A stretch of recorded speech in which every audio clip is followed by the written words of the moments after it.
So I said I was going to do this a little more often, and that's talk about Gen X a little better, a little more in depth. I did that briefly, a few weeks back. Did one video, so I will continue that. Some of you liked it. They want to hear the stories of Gen X and my experience as a Gen Xer, in particularly as a latchkey kid, and different things of that nature involving Generation X. YouTube's algorithm keeps throwing at me all this different Gen X scenarios and stuff and people talking about Gen X, and it's just kind of all over the place. And some of it is getting quite ridiculous, to be quite honest with you, to the point where it's become a little bit fictional. Okay. So, I'm here, as a Gen Xer to get it right. I saw today, and this was a person, they were playing, like a video game, and they were talking about, Gen X and how you have woken them up and you shouldn't have unleashed them. But they were kind of being snarky and sarcastic about it, I got that kind of tone about it, and they used a Gen X lady out there as an example. Now, this Gen X lady that was talking a whole bunch of stuff that she had heard and was on repeat, And when you hear Gen X people talking, that's a lot of what you hear, repeating stuff. Like, oh, we were the generation that came home when the street lights came on. That is true to an extent, I stayed out, past the street light on many nights. I'd be, down at some friend's house, and I wouldn't be that far away from home. I lived in a cul-de-sac neighborhood in the city, on the outskirts of a city. So when my name was hollered for, that's when I would come home. Wasn't always about the street light. Sometimes, they wanted us to come home at dusk before the dark. That was kind of a rule back then, but I think that was to be said about generations before Gen X as well. I think that's where our parents kind of got it from and bestowed that upon us as well, So, another thing they like to throw around, is the term, we were all latchkey kids. I said that one before. I touched on that one a little bit and explained how we were not all latchkey kids. As a matter of fact, very few of us were latchkey kids. And to hear someone explaining our generation, if they throw something like that in there, then more than likely they were not a latchkey kid whatsoever, because they have no idea the feelings and the definition and the growth behind what it took to be a latchkey kid growing up in that society up into to today's society. So, and here's another thing we need to get straight about Gen X while we're on the subject. If you're gonna, like I said, if you're a Gen Xer, you're gonna tell these stories, get it right and do it from your point of view. Don't do it as a point of view from the generation as a whole, because it doesn't matter what generation you're from. You can't do that as a whole entirety from your point of view of the generation. And I've seen even experts make this mistake, like the TED Talks people and stuff that do it. They make some big blunders and screw ups when it comes to that, because they try to push an agenda, on you, like that whole Zennial thing they were trying to push a few years back. I'll give you some examples of that. One of the ladies, stood up and talked about, I am Gen X, and grunge was our music. That was the music that defined our generation. It really wasn't. It really wasn't the music that defined our generation. It was probably, popularized by the later part of the Gen X generation, the ones who were going out the door as the millennials were coming in to take over, the music culture. They were pretty much letting them in the door as we were going out the door, if that makes sense to you. that would be more of the grunge scene from a Gen Xer's point of view. And my point of view of that may be different from someone born later in the generation. They may not like what I have to say about it because I was born right dead in the middle of it. So I can tell you right now that as far as dominating music goes in Gen X, you look at any of the Hot 100 charts, more than likely you're going to see, some R&B or some, real popular stuff like, put out by, like Michael Jackson, Whitney Houston. Every now and then some rock and roll guys would make it up there to the top. Bon Jovi, I think, made it pretty far up there. Different things like that. Look at the Hot 100 charts for the years of grunge, and it just doesn't tell the story that they're wanting to throw in your face. It just doesn't. It doesn't tell the story at all.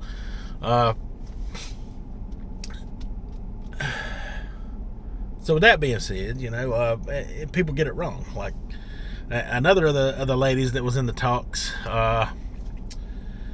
was actually a millennial. Said she didn't feel like a millennial because she wasn't part of the grunge scene and she wasn't part of something else. I can't remember what she said that defined millennials. She said she kind of felt like she was stuck in between, and they try to, come up with a micro generation between 77 and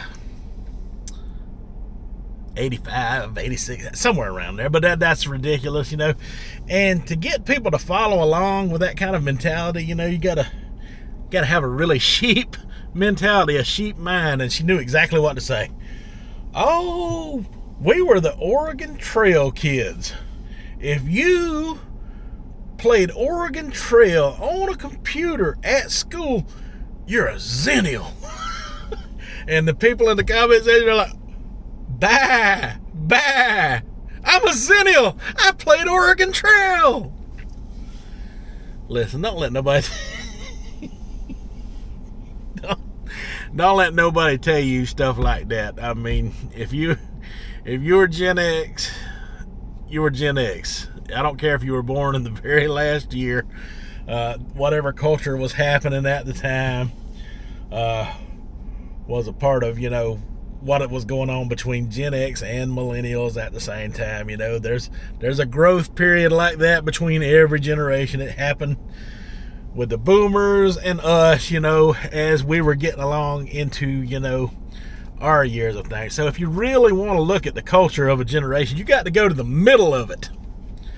Not the end, not the front end of it, not the back end of it.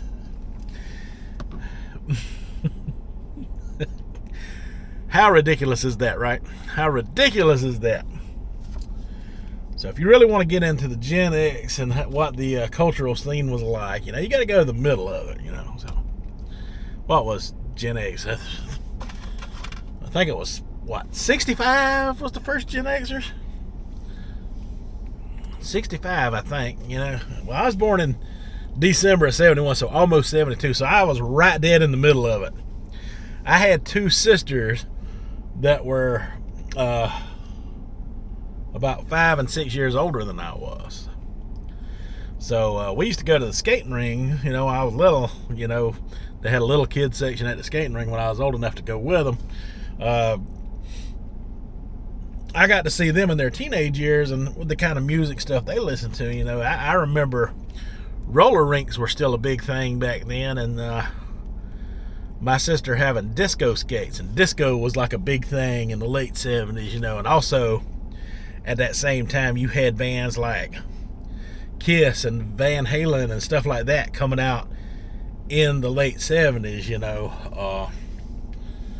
and back then, the reason I'm bringing rock and roll into the equation, because rock and roll and R&B and all of that stuff was categorized on the same radio stations. They would play it all together simultaneously, unlike today, if you got to listen to what they call new rock or modern rock, it has its own station because they kind of separated it out during the 90s, trying to get it away from mainstream. a little bit, because that's the machine driving the force there. Well, that's another subject for another day, but that's exactly what happened there in that whole grunge scene. That's also another topic for another day. I can definitely tell you why grunge didn't last more than 4 years. I can definitely tell you why. Comment down below if you want to hear that story someday as I get into things and stuff. But arena rock was basically what I would consider the music that cultivated Gen X. I mean, if you think about it, from the late 70s you had Kiss and Van Halen, and then you started getting into your Quiet Rights, your Twisted Sisters, your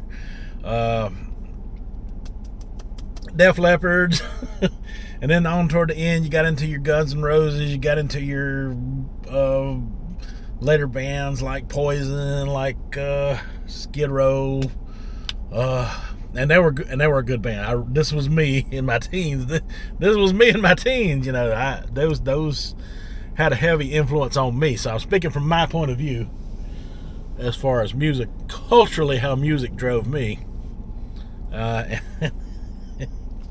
And being a latchkey kid, and a loner like I was,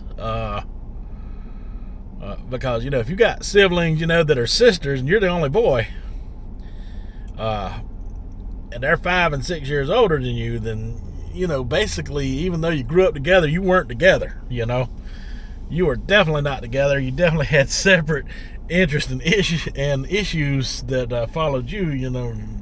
What they went through was totally separate from what I went through. I know, being a real latchkey kid, a real one, when I come home, I had that quiet time. I learned to, in that time, spend that time doing things I like to do, like watching whatever cartoons and stuff was on until they come home, and sometimes, they didn't come home, right away, because they had little boyfriends and stuff on the side. I loved them days. The longer they stayed away, the better off I was controlling the TV and everything. We had cable TV back then, we had MTV and stuff, that's where they were going to turn it to, and they wouldn't care if you was watching cartoons or not. They'd turn it away from me. So eventually, about third grade or so, I got my own TV in my own room, and that was never an issue anymore. Even though it wasn't cable, I could still watch my cartoons that came on the big three, in the afternoon. They used to come on the big three. But yeah, I mean, people get it wrong. I mean, if you're gonna tell the story about Gen X, you gotta tell it from your own perspective. I mean, and you can't just mash it all together like that. It's just not the way things were for our generation, or your generation, or anybody else's generation for that matter. There's always going to be some cultural shift as one's going out and the other's coming in, like that. There's always going to be some of that. That doesn't make it a micro generation of its own thing, and the funny thing is, you look in the comments, some of them said, "Oh, well, if it happened around 77, that would make us the Star Wars generation." No, heck no, man. Listen, when Star Wars come out, I was about 5 years old. I was just then old enough to play with those action figures and know not to swallow the little toy guns that come along with it. You were definitely not the Star Wars generation. You were not. If you want to be Zen Hills, go ahead, but you were not the Star Wars generation. That was culturally us. Okay? Us kids who are old enough to see the movie. See the movie and know, hey, this is cool. This is something different. This ain't never been done before.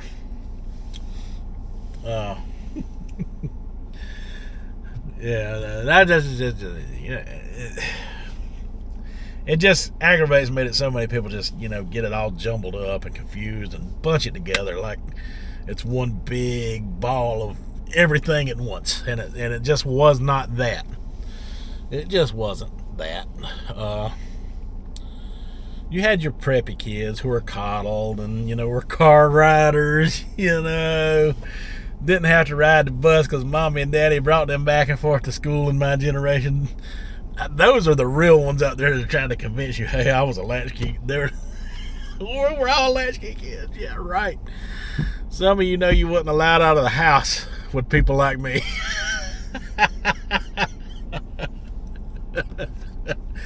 Some of you know that.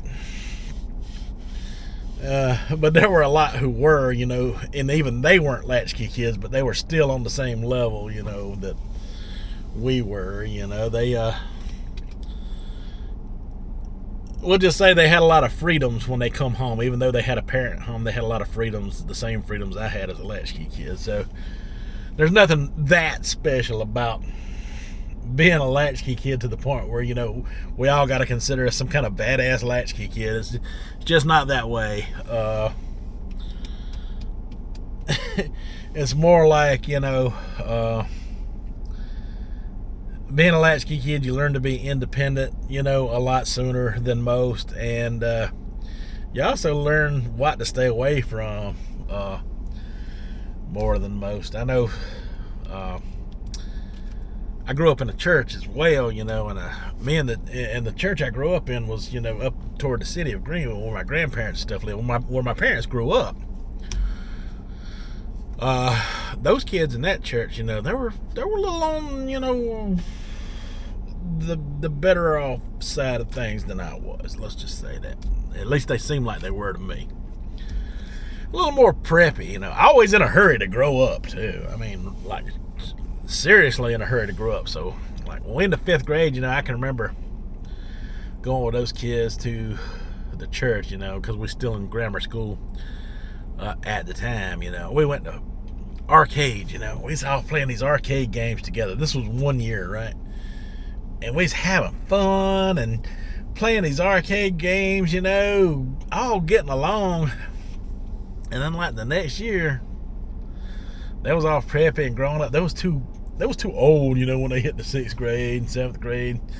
Real preppy types, We're too old for the arcade. We just want to do something fun, like what will be fun to them. Vacation Bible camp for the summer or something, I swear, man, when I was in 4th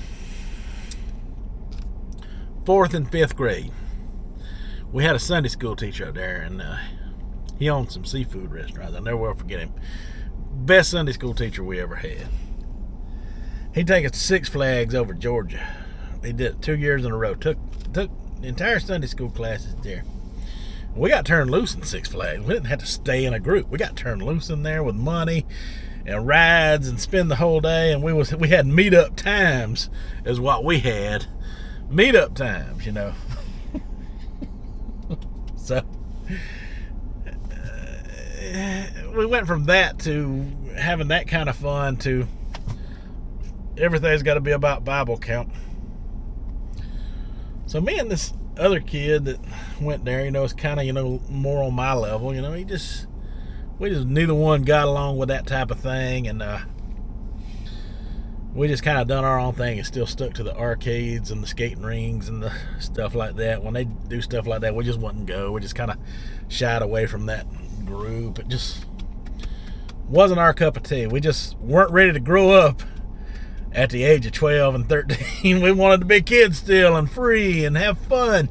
So that's what I did. And that's what I'm still doing today. Alright, folks, I will talk to you about some more Gen X stuff as we go along in other discussions. But just remember, if you're going to talk Gen X, just talk about it from your experience. Don't throw us all into one big uniform ball cylinder, and say this is Gen X as a whole. Because it's just not that way. Alright, folks, that was all I have for this one. So until the next Gen X talk, you folks have a good one.